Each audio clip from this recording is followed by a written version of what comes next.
So I'm about to do a job that I've been meaning to tackle for quite a while on my John Deere 445. I'm going to add ballast to the rear tyres, to the ag tyres. I'm actually going to be filling them as much as possible with a combination of RV antifreeze, which has a temperature that goes down as far as a -50, and regular winter formula screen wash, which is I think about 20 something. So between the, by the combination, I should be able to get down to making sure it's protected down to at least -30s and so. Anyway, I'll be filling them. The first thing I had to do was obviously jack up the rear wheel, just get it off of the ground like that, get the valve in the up center position. I'm then going to be removing the valve with this little valve tool kit, and then I'm going to be attaching this little adapter which screws onto the valve and then has a hose attachment on it.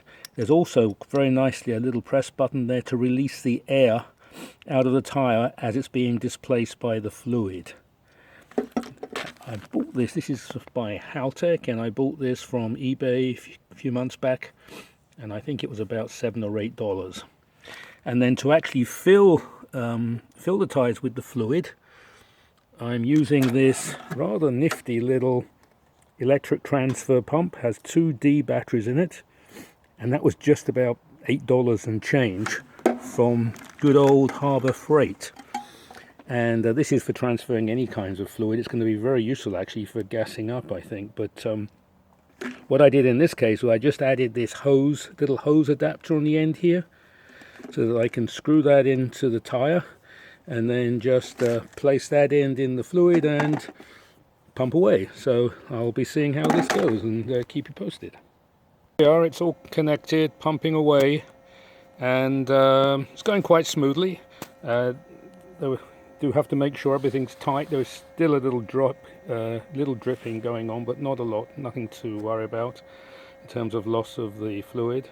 The only thing that I found is about every half gallon you have to stop the pump and just let the air out come back through the tube, because the air builds up very quickly, pressure, and makes it difficult to pump the fluid.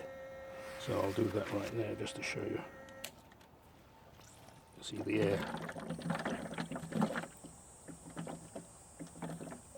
It's amazing how quickly air pressure builds up in there with the displacement of the fluid.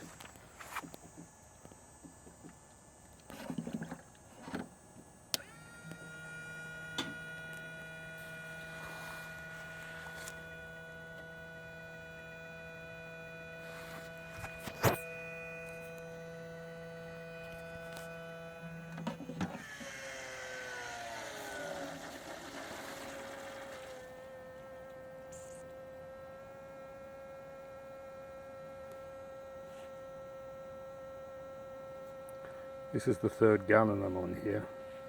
Takes about, with the stopping to let the air out, takes about 2 or 3 minutes per gallon. Obviously this pump will move fluid much quicker than that, but it's going through such a very tiny aperture down there through the valve. Even though there's the actual valve insert has been removed, it's still just a very narrow tube for all this fluid to pass through. So it does take a while, but you can see this little pump here is doing a great job. So it's taking a while. I'm on my 9th gallon now. What I'm finding is a couple of things. Obviously, the more you get in there, the more difficult it is, because of the limited amount of room in there, and therefore the back pressure on the air that's in there is being compressed all the time. So I have to keep stopping and letting the air out. Also, the 2 D batteries that run this little pump, again, because they're having to push so hard, I seem to be going through them quite quickly. I've already changed the batteries once, and I'm probably going to have to change it another time in a couple of minutes. So, but I mean, it's working. It's all going in. As I say, I've got almost 9 gallons in there. So it's 8 pounds. I weighed them. The weight of these of this fluid is 8 pounds per gallon. So that's already close to 72 pounds in there. I'm hoping to get another couple in there. So I'm about at 10 or 11 in each wheel. So there you go. It is working, and the nice thing about obviously loading the tires and having ballast in the tires is, of course, it obviously adds more weight for traction and also for counterbalance when I'm obviously using the bucket or the snowplow, etc.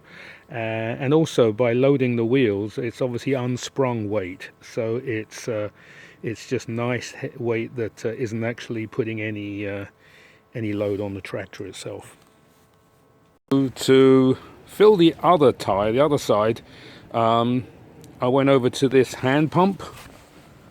It's actually an RV hand pump for pumping antifreeze through an RV system. It's a lot more work, particularly if you have bad shoulders like I do. I've got to get them replaced. But it takes about a third of the time. Much quicker this way. You can really pump it hard into the through that small valve aperture. Each tire I seem to get just under 10 gallons in each. It's what it would seem. I wasn't really measuring, I have to go back and count, but I think it was about 10 gallons in each. So that's about 80 pounds in each of these wheels. So 160 extra pounds of nice unsprung dead weight there on the back. I think that's going to help a lot again with traction and counterbalancing the bucket when I'm loaded. So not a fairly inexpensive little operation. Cost about 40 bucks in fluids and whatever else, those parts which I bought, which I'll be able to use whenever I want. In fact, I may even do the rear tires on my Deere 425. It's going to be the times when that's handy to have a bit more ballast in there, even though I run it with weights on the back with the snowblower on it. I think it'll be good to have some ballast in there as well, so I might do that. Not sure if I'm going to do it now, but at some point anyway. So anyway, once again, I hope you found this this interesting, maybe helpful, maybe enjoyable.